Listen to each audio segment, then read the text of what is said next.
রাজস্ব কর্মকর্তা মতিউর রহমান নিজে দুর্নীতি করলেও অন্য কর্মকর্তাদের দুর্নীতি না করার উপদেশ দিতেন। তবে সেই উপদেশ বোধহয় আমলে নেননি রাজস্ব বোর্ডের আয়কর ইউনিটের প্রথম সচিব আবু মাহমুদ ফয়সাল।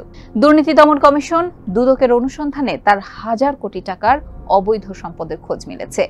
ওইসব সম্পত্তি জব্দ ও অবরুদ্ধের নির্দেশ দিয়েছেন আদালত। আদালতে জমা দেয়া দুদকের প্রতিবেদনে দেখা যাচ্ছে, গত বছরের জুনে রাজধানীর ভাটারা এলাকায় ফয়সালের নামে 5 কাঠার একটি প্লট কেনা হয়।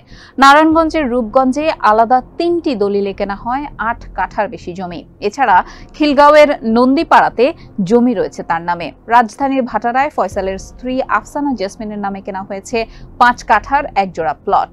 নারায়ণগঞ্জের রূপগঞ্জেও স্ত্রীর নামে রয়েছে জমি। ফয়সালের শ্বশুর আহমেদ আলীর নামে রাজধানীর রমনার সিদ্ধেশ্বরী এলাকায় রয়েছে প্রায় 3000 বর্গফুটের একটি ফ্ল্যাট, যা গত বছর অক্টোবরে কেনা হয়। এছাড়া শাশুড়ি মমতাজ বেগমের নামে 2022 সালে খিলগাঁওয়ের 10 কাঠার একটি প্লট কেনা হয়। এর দলিল মূল্য 52 লাখ টাকা হলেও আসল দাম অনেক বেশি। আদালতে দেয়া দুদকের নথি বলছে, ফয়সাল ও তার 11 স্বজনের নামে 19টি ব্যাংক ও একটি আর্থিক প্রতিষ্ঠানের 87টি হিসাবে কোটি কোটি টাকা লেনদেন করা হয়েছে। এর মধ্যে ফয়সালের নামে 6টি ব্যাংক হিসাবে 5 কোটি 21 লাখ টাকা জমা হয়।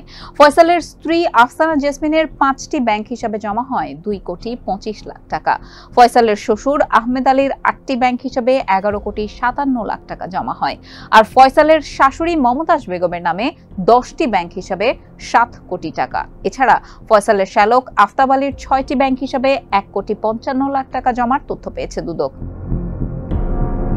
বিভিন্ন সময়ে এসব টাকা জমা হয়েছে, পরে তার বড় অংশ তুলে নেওয়া হয়। জমা ও উত্তোলনের পর ফয়সাল, তার স্ত্রী, শ্বশুর ও তার স্বজনদের 19টি ব্যাংক ও একটি আর্থিক প্রতিষ্ঠানের হিসাবে থাকা অর্থের পরিমাণ প্রায় 7 কোটি টাকা।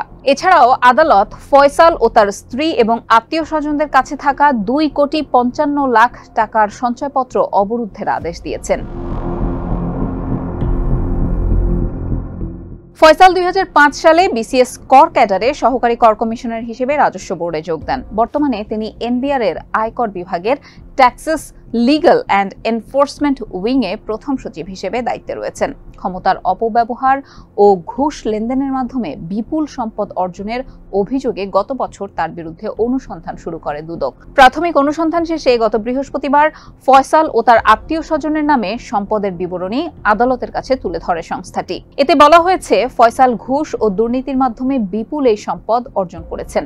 অর্জিত অর্থ নিজের ও স্ত্রীর নামে রাখার পাশাপাশি স্বজনদের নামেও রেখেছেন, যা তারই অপরাধলব্ধ আয়।